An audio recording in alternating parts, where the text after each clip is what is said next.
जय श्री श्याम दोस्तों, स्वागत है आप सभी का आपके अपने चैनल धीरज स्टडी 2.0 में। जी दोस्तों, आज की सेशन में अपन बात करेंगे कि चतुश्रेणी कर्मचारी में कितने बच्चों ने डॉक्यूमेंट वेरिफिकेशन नहीं करवाया है। कहना चाहूँगा कि कितने बच्चों ने अभी तक डीवी स्किप कर दिया है। जी हाँ दोस्तों, अभी तक अपने पास 5 मंडल की रिपोर्ट है। उस रिपोर्ट में हम कितने मेल कैंडिडेट ऐसे हैं, कितनी फीमेल कैंडिडेट ऐसी हैं, और साथ ही फीमेल कैंडिडेट में कितनी वीडो कैटेगरी की महिलाएं, कितनी डीओसी कैटेगरी की महिलाएं, और हर एक मंडल में प्रत्येक कैटेगरी में मैं बात करूं जैसे general, OBC, EWS, MBC, SC, ST कि कितने मेल कैंडिडेट ऐसे हैं जिन्होंने अपना डीवी स्किप किया है। साथ ही फीमेल कैटेगरी में भी general, OBC, EWS, MBC, SC, ST, DOC and widow, इन सभी बिंदुओं पे अपन बात करेंगे। साथ ही इस वीडियो में हम हर एक बिंदु पे विस्तार से चर्चा करेंगे, तो उम्मीद करूँगा आप लोग वीडियो को शुरू से लेके अंत तक पूरा देखें। साथ ही क्या डीवी स्किप से कट ऑफ में कोई फ़र्क पड़ेगा? क्या सर ऊपर वाली रैंक या नीचे वाली रैंक के बच्चों को कोई फ़ायदा होगा? कौन से बच्चे डीवी स्किप करें जिससे बच्चों को फ़ायदा हो, वो नीचे वाली रैंक वाले हों या फिर ऊपर की रैंक वाले बच्चे हों? इन सभी बिंदुओं पर हम विस्तार से बात करेंगे। तो सबसे पहले हम देख लेते हैं कि किस मंडल में कितने बच्चों ने अभी तक डीवी स्किप कर दिया है। तो सबसे पहले हम बात करेंगे चूरू मंडल में। तो चूरू मंडल में टोटल कैंडिडेट है 2537। पुरुष कैटेगरी की मैं बात करूं तो 1739, महिला 798। अब मैं बात करूं एक्स सर्विसमैन की तो वो हैं 216, पीएच 158 और एसपी जो स्पोर्ट्स पर्सन होते हैं वो हैं 213। अब मैं बात करूं चूरू मंडल में कितने मेल कैंडिडेट ऐसे हैं जिन्होंने अपना डीवी स्किप किया है। तो यहाँ पे जनरल कैटेगरी के 45, ईडब्ल्यूएस के 255, ओबीसी के 1049, एमबीसी के 92, एससी के 244 और एसटी के 54 कैंडिडेट ऐसे हैं जिन्होंने चूरू मंडल में अपना डीवी स्किप किया है। बात करूं मैं चूरू मंडल में कितनी महिला कैंडिडेट ऐसी हैं जिन्होंने अपना डीवी स्किप किया है, तो जनरल कैटेगरी की 10 महिलाएं ऐसी हैं, ईडब्ल्यूएस की 96, ओबीसी की 504, एमबीसी की बात करूं तो 30। इसी प्रकार एससी कैटेगरी की मैं बात करूं जो कि अनुसूचित जाति होती है वो है 128, अनुसूचित जनजाति एसटी कैटेगरी 30, डीओसी कैटेगरी की महिला 68 और विडो कैटेगरी 91। अब आगे मैं बात करता हूँ कोटा मंडल में। तो कोटा मंडल में कुल कैंडिडेट 1632 हैं जिन्होंने अपना डीवी स्किप किया है। इनमें पुरुष की बात करूँ तो पुरुष आपको मिलेंगे 1190, महिला की मैं बात करूँ तो वो मिलेंगे आपको 442, एक्स सर्विसमैन की बात करूँ तो 22, पीएच कैटेगरी कैंडिडेट की बात करूँ तो 146, एसपी की बात करूँ तो वो होंगे 116। अब मैं बात करूं कोटा मंडल में कितने मेल कैंडिडेट ऐसे हैं जिन्होंने अपना डीवी स्किप किया है। तो मैं बात करूं जनरल कैटेगरी में तो 14, ईडब्ल्यूएस में 75, ओबीसी में 402, एमबीसी में 88, एससी में 148, एसटी में 230 और शहरिया में 233 कैंडिडेट ऐसे हैं जिन्होंने वहां पे अपना डीवी स्किप किया है।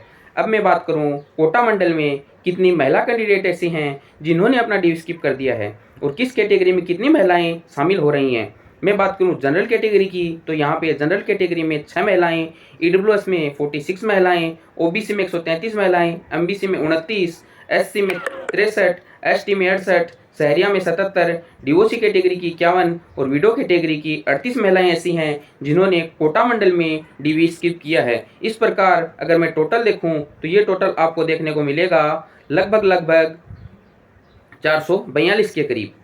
हाँ जी दोस्तों, 442 फीमेल कैंडिडेट कोटा मंडल में ऐसी हैं जिन्होंने अभी तक अपना डीवी स्किप कर दिया है।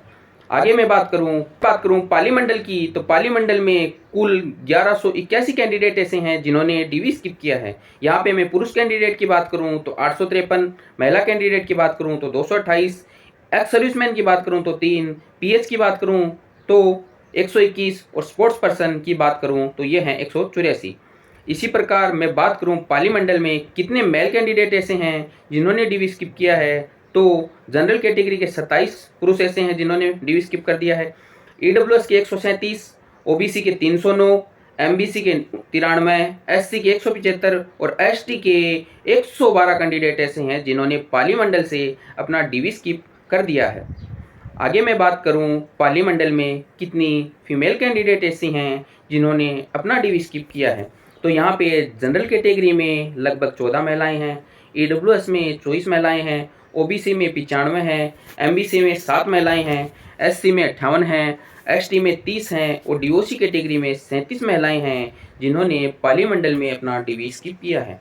अब मैं बात करूं वीडो कैटेगरी की, तो वीडो कैटेगरी में भी 43 महिलाएं ऐसी हैं जिन्होंने वहां पे अपना डीवी स्किप किया है। मैं बात करूं बीकानेर मंडल पे, तो बीकानेर मंडल में कुल 1665 कैंडिडेट ऐसे हैं जिन्होंने डीवी स्किप किया है। जी हाँ दोस्तों, 1665 वो कैंडिडेट हैं जिन्होंने वहाँ पे अपना डीवी स्किप कर दिया है और उनमें लगभग 1140 पुरुष देखने को मिल रहे हैं और 525 यहाँ पे महिलाएं देखने को मिल रही हैं। अब मैं बात करूँ बीकानेर मंडल में कितने एक्स सर्विसमैन ऐसे हैं जिन्होंने डीवी स्किप किया है, तो एक्स सर्विसमैन 31, पीएच कैटेगरी के कैंडिडेट 126 और एसपी कैटेगरी के कैंडिडेट 135 हमें यहाँ पे देखने को मिल रहे हैं। इसी प्रकार मैं बात करूँ बीकानेर मंडल में कितने मेल कैंडिडेट ऐसे हैं जिन्होंने डीवी स्किप किया है, तो 17 जनरल कैटेगरी के मेल हैं, 166 ईडब्ल्यूएस कैटेगरी के मेल हैं, ओबीसी के 722, एमबीसी के 5, एससी कैटेगरी 226 और एसटी के 4 कैंडिडेट ऐसे हैं जिन्होंने बीकानेर मंडल में डीवी स्किप किया है।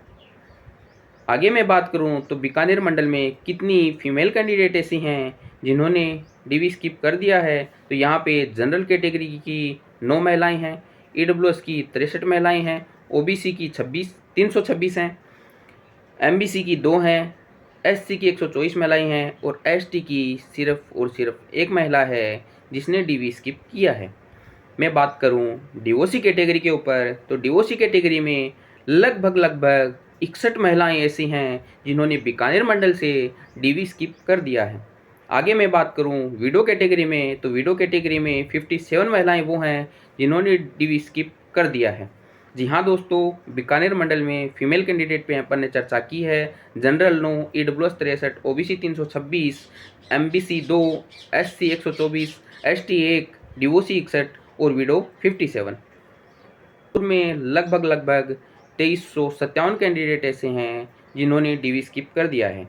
इनमें मैं पुरुष कैंडिडेट की बात करूं तो ये है 1852, महिला कैंडिडेट की मैं बात करूं तो ये है 505, एक्स सर्विसमैन 67, पीएच कैटेगरी के कैंडिडेट 342, एसपी कैटेगरी के कैंडिडेट 142।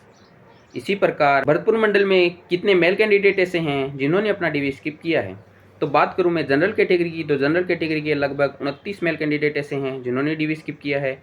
ईडब्ल्यूएस की बात करूं तो 282, ओबीसी की बात करूं तो 524, एमबीसी की बात करूं तो 371, एससी की बात करूं तो 270 और एसटी की बात करूं तो 376 कैंडिडेट ऐसे हैं जिन्होंने वहाँ पे डीवी स्किप किया है।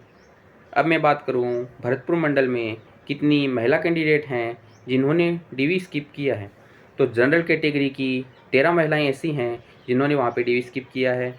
ईडब्ल्यूएस की मैं बात करूँ तो 91, ओबीसी की 141, एमबीसी की 65 महिलाएं, एससी कैटेगरी की 61 महिलाएं और एसटी की 134 महिलाएं ऐसी हैं जिन्होंने अपना डीवी स्किप वहाँ पे किया है।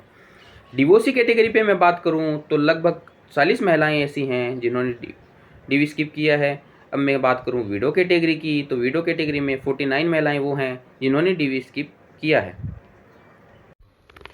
तो अब हम बात करते हैं टोटल कितने कैंडिडेट हैं जो अभी तक अनुपस्थित हो चुके हैं। तो टोटल कैंडिडेटों की संख्या है 9272, जिनमें मैं पुरुष कैंडिडेट की बात करूं तो वो हैं 6774, महिला 2498, अक्सर यूजमैन की बात करूं तो 339 और पीएच की बात करूं तो 893 और एसपी कैटेगरी के कैंडिडेट की बात करूं तो वो है 974। कितने मेल कैंडिडेट ऐसे हैं जिन्होंने डीवी स्किप की है, तो टोटल मेल कैंडिडेटों की संख्या की बात करूं तो वो है 6774।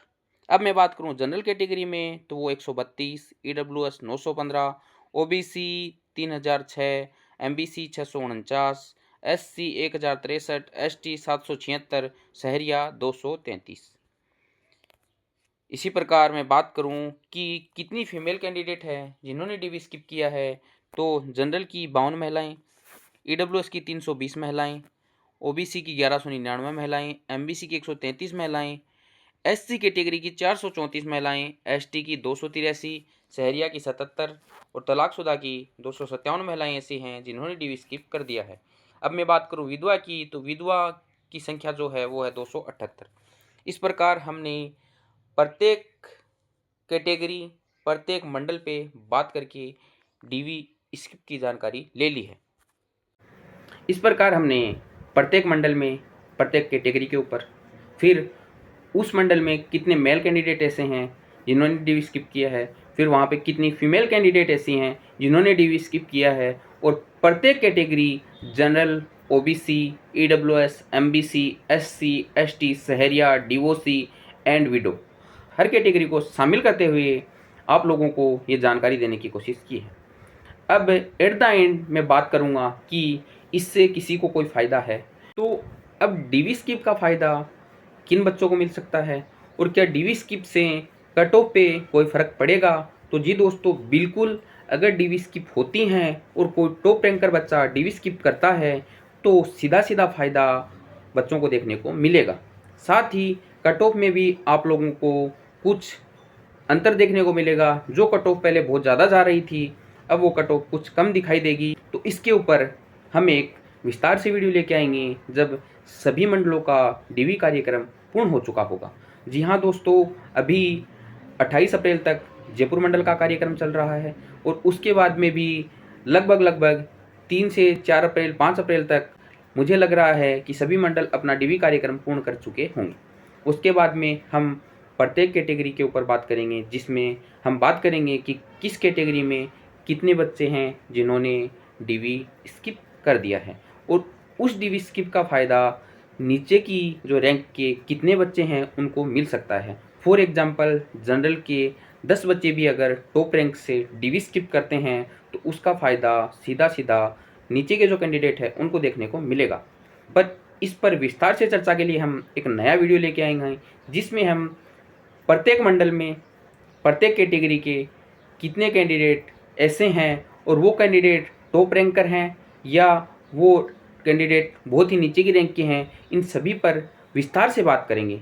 तो उम्मीद करूँगा आप लोग ऐसी जानकारी के लिए मेरे चैनल को सब्सक्राइब करके रखें ताकि आपको समय पर इसके नोटिफिकेशन मिल जाए। आगे हम बात करते हैं क्या रिजल्ट हम लोगों को कब तक देखने को मिलेगा।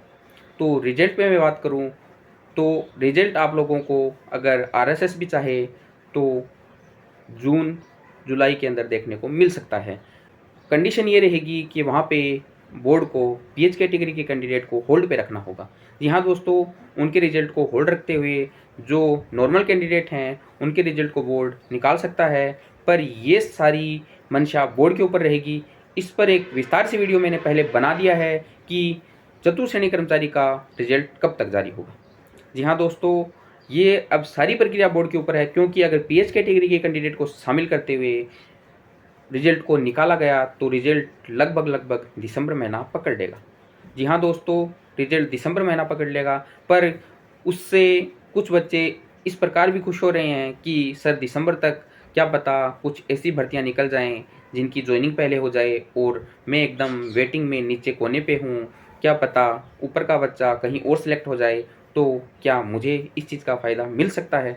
जी हाँ दोस्तों, अगर रिजल्ट लेट होता है और उससे पहले अगर 2-4 भर्तियों के रिजल्ट आ जाते हैं और उसमें कोई टॉप रैंकर बच्चा शामिल होके वहाँ अपनी सीट ले लेता है, तो वो जाहिर सी बात है चतुर्थ श्रेणी को ज्वाइन नहीं करेगा।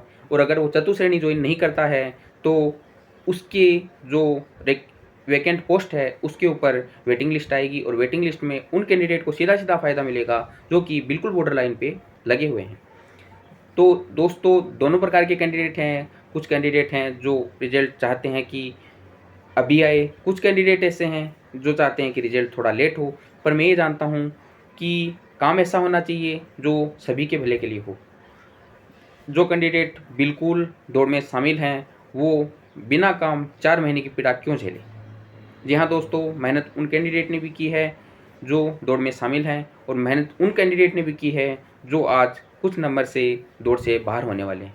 पर उम्मीद करो और कोशिश करो कि क्या पता 1 साल की वेटिंग का नियम इस भर्ती में लागू हो जाए, तो किसी कैंडिडेट को घबराने की कोई ज़रूरत नहीं है, क्योंकि अगर 1 साल की वेटिंग का नियम लागू होता है तो इसका फ़ायदा मैं आज ही बोल रहा हूँ कि लगभग नीचे की जो रैंक बॉर्डर लाइन के बच्चे हैं उनको बहुत ही बुरी तरह से देखने को मिलेगा, क्योंकि उनमें से कोई भी बच्चा ऐसा नहीं रहेगा जो दौड़ में शामिल नहीं होगा। जैसे ही कोई कैंडिडेट नौकरी छोड़ता है वैसे ही उस कैंडिडेट को बुला लिया जाएगा।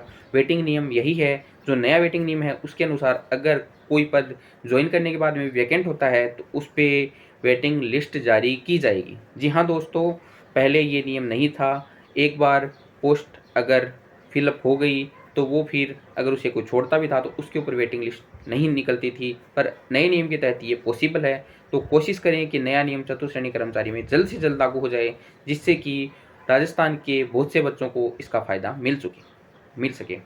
उम्मीद करूँगा मेरे द्वारा जो जानकारी आप लोगों को प्रदान की गई है वो आप लोग भली भांति समझ पाए होंगे। अगर आप लोगों को जानकारी अच्छी लगी है और आप लोग चाहते हैं इन फ्यूचर में भी ऐसी जानकारी आप लोगों तक पहुंचती रहे, तो आप लोग चैनल को सब्सक्राइब करके रखें, वीडियो को लाइक करें और साथ ही इसी प्रकार के अपडेट के लिए वीडियो को शेयर भी कर दीजिए, ताकि आप जैसे और भाई बहन का भी भला हो सके। इसी के साथ आपसे मैं विदा चाहूँगा। मिलेंगे एक नई जानकारी के साथ में एक नई वीडियो में। तब तक के लिए जय हिंद, जय भारत, जय राजस्थान।